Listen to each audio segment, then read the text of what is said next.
जय हिंद साथियों, स्वागत है हमारे YouTube channel smart study by Sujit sir. पिछला जो हमारा टॉपिक था वो औपनिवेशिक शासन को लेकर के था। हमने देखा था कि किस प्रकार से यूरोप वाले अपनी आवश्यकताओं की पूर्ति करने के लिए तकनीक के अभाव में, तो पहले हमने देखा कि जो जानवर जिंदा जाते थे मांस के लिए, लेकिन बाद में जैसे ही रेफ्रिजरेटर तकनीकियों का मतलब उदय हुआ, विस्तार हुआ, उसके बाद से वो लोग क्या करने लगे, मांस के टुकड़े ले जाने लगे, जिससे वहां पे क्या हुआ, सस्ता हो गया दाम। अब इसके बाद इन लोगों की साम्राज्यवादी नीति विस्तार करते चले गए। धीरे धीरे यूरोप वाले बाकी अफ्रीका अमेरिका में भी क्या करने लगे, अपना अधिकार स्थापित कर लिए। उसके बाद उन लोगों में आपस में द्वंद्वता की भावना उत्पन्न होने लगी, जिसका परिणाम स्वरूप उन्होंने क्या देखा कि उन लोगों ने बर्लिन में जो एक बैठक हुई उसमें उन्होंने क्या किया, आपस में सीमांकन किया क्षेत्रों का और उसके बाद बांट दिया, मिल बांट करके खाने लगे। तो ये हमने देखा अमेरिका अफ्रीका में और अमेरिका में किस प्रकार औपनिवेशिक शासन की शुरुआत किया था यूरोप वाले ने।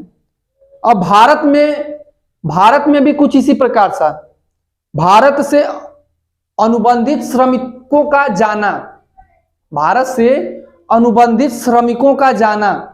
अनुबंधित क्या होता है, देखो अनुबंधित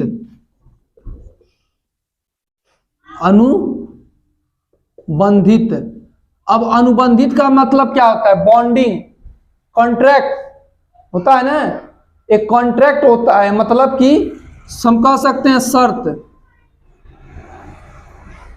अनुबंधन का मतलब क्या है, शर्त है, एक नियम है, उस नियम के तहत अनुबंधित किया, एग्रीमेंट कह सकते हो, एग्रीमेंट कह सकते हो, यानी समझौता। उसके तहत भारत के जो श्रमिक थे उनको काम करने के लिए ले जाया जाता था, इनके द्वारा, एजेंटों के द्वारा। आज भी होता है, आज भी लोग विदेश जाते हैं तो नहीं कहते हैं एजेंट को पैसा दिए हैं, एजेंटन भिजवाते हैं विदेशों में काम करने के लिए। उसी प्रकार से उस समय भी था, अनुबंधन किया जाता था, एग्रीमेंट होता था, उस एग्रीमेंट में एजेंट इनको भेजने का काम करता था, समझ में आया।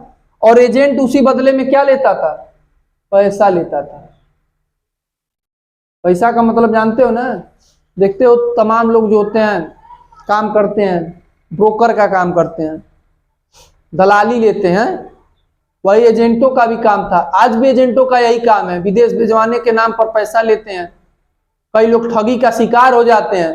कुछ वैसा ही हाल उस समय भी था, लेकिन उस समय शर्त लगा करके जाया जाता था 5 वर्षों के लिए। देखो, जो एक मालिक होता था उसके बगानों में काम करने रहते थे। पहली बात, बगान होते थे। बगान का मतलब क्या होता है, मतलब जिसमें खेती किया जाता है, चारों ओर से घेर दिया गया बगान है, उसका अंदर खेती करना है या कोई भी काम करना है, कुटीर उद्योग, लघु उद्योग जो भी है, कृषि है या कुछ भी है, उसमें काम करना है। कितना, 5 वर्षों तक।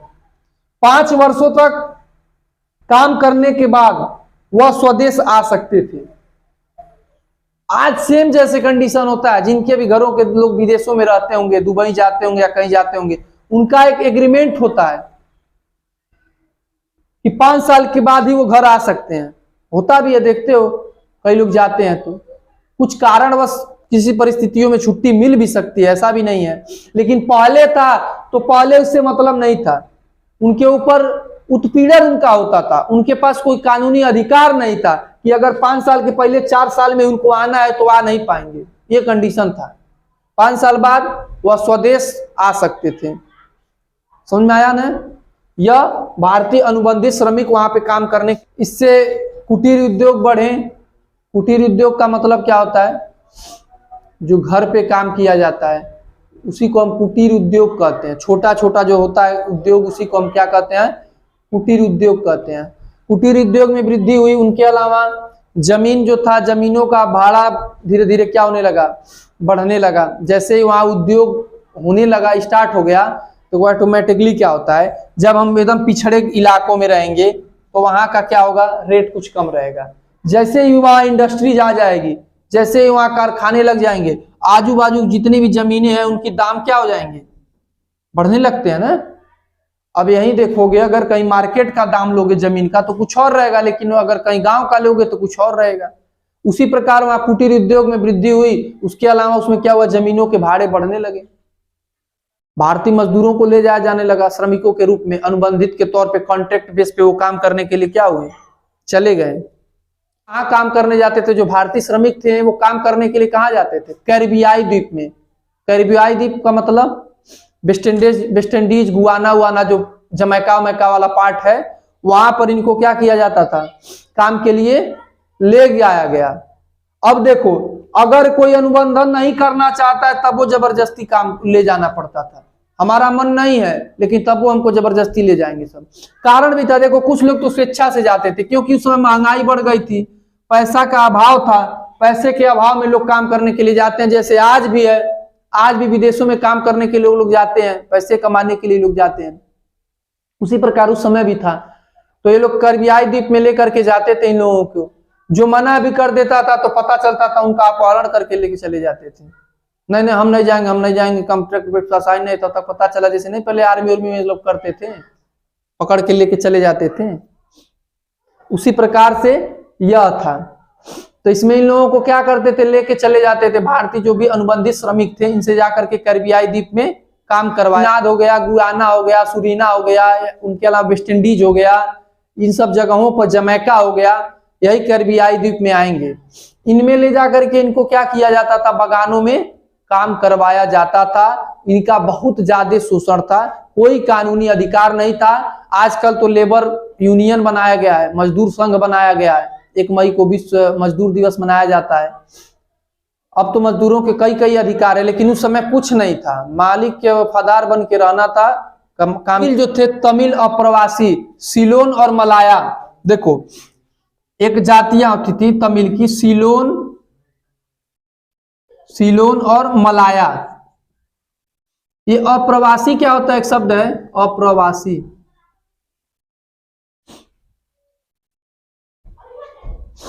यानी वहां के वासी न हो, अप्रवासी के रूप में हो, उन्हीं को कहा जाता है। तो जो तमिल अप्रवासी थी, जिसमें कौन था, सीलोन और मलाया। सीलोन और मलाया ये वहां की एक जातियां हैं। ये लोग जाते थे वहां कहाँ काम करने। आज भी बहुत सारे लोग मिलेंगे, तमिल उमिल वाले, केरल वाले, तमिल वाले, सम के चाय बागानों में।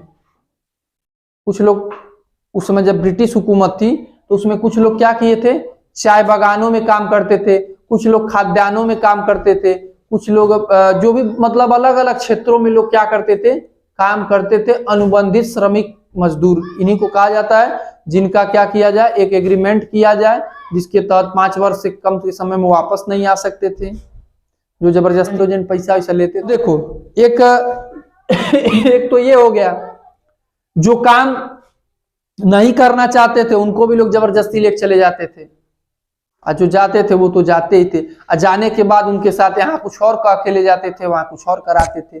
जैसे आज भी है, यहाँ से कहेंगे चलो प्लम्बर में लेके जाएंगे, पता चला वहां ले जाकर के भेड़ बकरी चरवा रहे हैं। बहुत लोगों के साथ धोखाधड़ी हुआ है।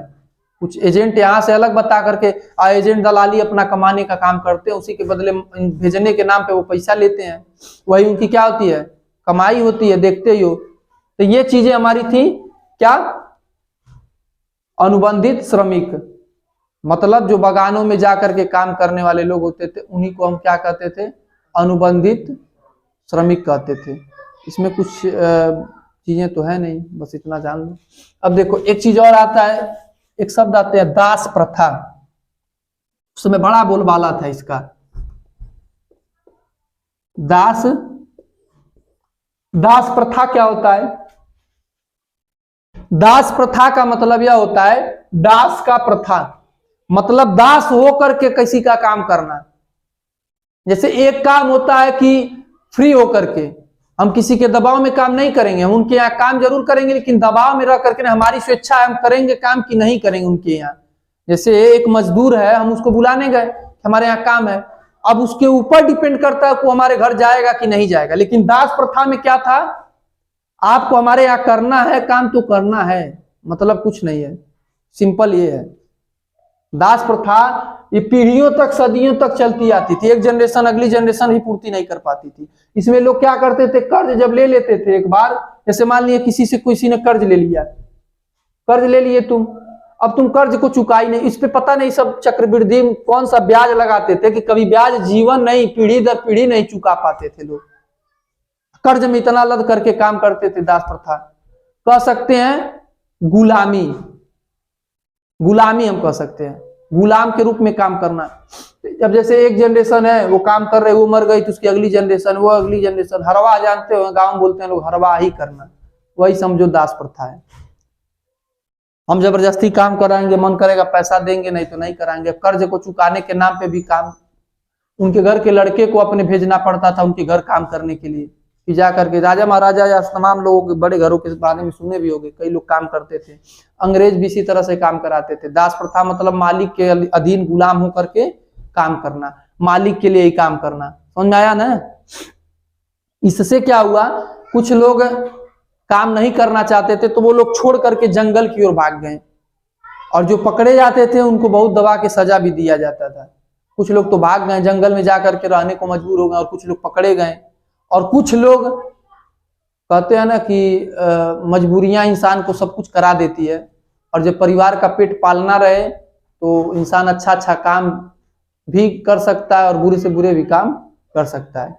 तो कुछ लोग वहां टिक करके रह गए, आंख बंद करके एकदम मुड़िया के काम करना स्टार्ट कर दिए। तो कुछ लोगों ने अपना वहां का सम्मिश्रण कर लिया। सम्मिश्रण का मतलब कैरिबियाई वाले भी लोग काम करते थे, और यहाँ वाले तमिल सिलोई वाले भी और मलाया वाले भी काम करते थे।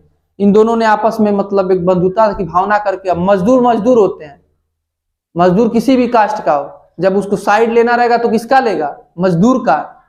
तो मजदूर दोनों आपस में क्या किए, कुछ लोग मिल करके दोनों लोग अपना वहीं काम करना स्टार्ट कर दिए कैरिबियन द्वीप सागर में। और कुछ लोग क्या हो गए, फरार हो गए, और कुछ लोग अपनी सांस्कृतिक संस्कृतियों का मेल जोल करके वहीं टिक के रह गए, एक दूसरे का आदान प्रदान करते रहे और वहीं पे रहने भी। कुछ लोगों के पास क्या था, कुछ लोगों के पास कुछ था नहीं, जैसे इन लोगों के पास अधिकार था नहीं, राइट्स था नहीं। इनका यदि शोषण हो रहा था तभी भी ये लोग क्या कर रहे थे, अपनी आवाज को उठा नहीं पा रहे थे। लेकिन बाद में एक होसे मेला चला।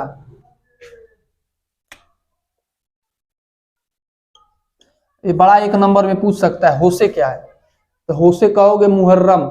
मुहर्रम का एक मेला आयोजित जब किया गया, उसी का नाम दे दिया गया क्या, होसे। इसमें सभी धर्मों के लोग जुड़ते थे, जितने भी मजदूर थे, चाहे वो कोई भी धर्म का हो, इस मेले में वो अपनी सभा को करते थे, इकट्ठा होते थे। किसके नाम पे ये था, इमाम हुसैन थे एक। ये होजे की जो होसे की शुरुआत हुई वो कौन, किसके नाम पे, इमाम हुसैन। इमाम हुसैन एक थे, इनके नाम पे क्या किया गया, स्टार्ट किया गया, कौन सा मेला, होसे। समझ में आया। होसे क्या था, कहोगे एक मेला था जिसमें गैर मतलब सभी धर्मों के लोग जो मजदूर थे वो इस मेले में क्या होते थे, इकट्ठा होते थे। धीरे धीरे इनका क्या होने लगा, जब दमन होता है, कि देखो विद्रोह कब होते हैं, जब दमन होता है, जब हमारे ऊपर अत्याचार होता है, जब हमारा शोषण होता है, तब एक क्या होती है, क्रांति आती है। क्रांति का नाम होता है क्या, विरोध। विरोध वही करेंगे हम, किसी ऐसी परंपरा का ही विरोध करेंगे ना जो हमारे लिए वो क्या हो, लाभप्रद ना हो, हमारे लिए क्या हो, शोषण करने वाला हो, उसका हम क्या करेंगे, विरोध करेंगे। तो यहाँ इन विचारों से जबरदस्ती एक तो काम कराया जाता था, दास प्रथा था, उनके अधीन रह के काम करना है। हमारा मन करेगा हम जा भी नहीं कह सकते हैं, उनका ही काम करना है तो करना है। उसके अलावा अनुबंधन था, उसके पहले हम आ नहीं सकते थे। उनके अलावा तमाम प्रकार के मतलब शोषण अत्याचार इन श्रमिकों के साथ किया जाता था। बाद में इन लोग फरियानवाद करके रास्ता फरीनवाद करके एक संगठन बनाया, रास्ता फरियावाद नामक एक क्रांतिकारी संगठन बनाया। उस संगठन को बनाने का मकसद इस हुकूमत का विरोध करना। किस हुकूमत का, जो अनुबंधित श्रमिकों के साथ उत्पीड़न करती थी, उनका विरोध करने के लिए इस प्रकार का संगठन बनाया गया। मार्ले, जमैका के एक रैगे गायक थे बॉब मार्ले, नाम याद रखना, बॉब मार्ले। ये क्या थे, जमैका के एक गायक थे। देखो ये गायक थे जॉब मार्ले। ये इन्होंने क्या किया, देखो कभी भी किसी का विद्रोह किया जाता है या किसी के अंदर क्रांति की भावना भरी जाती है तो उसमें म्यूजिक का होना बड़ा महत्वपूर्ण होता है। नहीं जैसे 15 अगस्त 26 जनवरी को जब बजेगा देशभक्ति गाना तो हम लोगों का एकदम सीना फक्रचाई चौड़ा हो जाता है, अंदर से एक अलग ही अनुभूति होने लगती है, लगता है कितना साहस ताकत शौर्य पराक्रम सब कुछ आ गया है।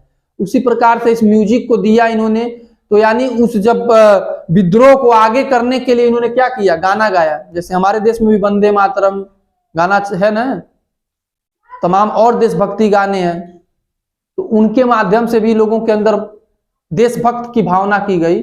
उसी प्रकार से इनमें भी उन जो शासन था, जो मतलब जिस प्रकार से अनुबंधित श्रमिकों के साथ उत्पीड़न किया जाता था, उनका विरोध करने के लिए संगठन जो बनाया गया था, क्रांतिकारी संगठन, उनको इन्होंने म्यूजिक दिया, जिससे लोगों के अंदर क्या हुई, एक भावना जागृत हुई, विरोध की भावना। तो इन लोगों ने क्या किया, व्यापक रूप से विद्रोह किया। एक देखो एक चीज और आता है इसी में सब देखा है, चटनी म्यूजिक। अब देखो ये म्यूजिक ऐसी है कि चटनी खाया जाता है, यही ना है। हाँ, चटनी म्यूजिक मतलब चटनी उटनी रख करके खा करके उस म्यूजिक को लहसुन प्याज सब छील के खा के भूजा लाई के साथ चटनी खाना, वो नहीं है। चटनी म्यूजिक का मतलब यह है भारतीय और कैरिबियाई दोनों लोगों का यह सम्मिश्रण है म्यूजिक का। भारत की म्यूजिक और कैरिबियाई की म्यूजिक, इन दोनों का जो समावेश म्यूजिक बनाया गया है उसी को हम चटनी म्यूजिक कहते हैं। म्यूजिक है ये भी, सुनने के लिए म्यूजिक होता है। तो इसका जो एक ट्रोडो करके ऐसे कुछ नाम था, ट्रोनो या ट्रोडो नाम था, जमैका के थे, उन्होंने इस म्यूजिक का निर्माण किया था। यह भारतीय संस्कृति और त्रिनाद यानी कि जो त्रिनाद कह सकते हैं कैरिबियाई, उनकी संस्कृतियों या उनकी म्यूजिकों का क्या है, सम्मिश्रण है, जिसको हम चटनी म्यूजिक कहते हैं। इस म्यूजिक को सुना जाता था, लोगों के अंदर भावनाएं आती थी और लोग क्रांतिकारी कामों को करते थे। इस विद्रोह करना स्टार्ट कर दिया, जो भी बगानों में मजदूर काम करने वाले थे। 19वीं सदी में इन्होंने विद्रोह करना क्या किया, 1921 में जब विद्रोह हुआ तो 1921 में जो इस प्रकार का अनुबंधित या दास प्रथा था, इनको क्या कर दिया गया, समाप्त कर दिया गया। दास प्रथा को क्या कर दिया, समाप्त कर दिया गया। जो देखो आज भी हमारे देश के लोग वहां मिलेंगे त्रिनाद में, मतलब जमैका में, और कौन लोग हैं, वो कहीं ना कहीं वही अनुबंधित श्रमिक हैं जो जाकर के क्या कर गए, भाग कर वापस न आए। अनुबंधन उनका समाप्त 5 साल का हो गया, फिर भी वो वहीं रह करके क्या करने लगे, काम करने लगे। अब वहां के वो निवासी बन गए हैं, वो भारतीय मूल के, लेकिन वहां अब रहते हैं तो वहां के वो निवासी बन गए। जैसे वेस्ट इंडीज में टीम में नाम सुनोगे 2-4 प्लेयरों का, जैसे शिव नारायण चंद्रपाल एक थे क्रिकेटर, रवि रामपाल थे, दिनेश रामदीन थे, ये सब नाम देखो भारतीय हैं, खेलते सब किधर से थे, वेस्ट इंडीज से। सुनील नरेन थे, ये सब वेस्ट इंडीज से खेलते हैं, लेकिन है कौन ये भारतीय हैं, इंडियन है। यही वो शासन जब औपनिवेशिक शासन चल रहा था, ब्रिटेनों ने जब गुलाम बना करके या अनुबंधित करके इन लोगों को काम कराने के लिए ले जाते थे, ये वही लोग हैं कि आज भी वहां पे क्या है, मौजूद हैं। भारत के लगभग सभी देशों में कहीं ना कहीं लोग जाकर के बसे हुए हैं। कुछ उनके भी काम देन है जो अपने अनुबंधित शासन श्रमिक का जो अनुबंधन किया गया था, उनके तहत भी कुछ लोग आज भी जाकर के वहां क्या हुए हैं, टिके हुए हैं, और कुछ लोग क्या हो गए, छोड़ के चले आए।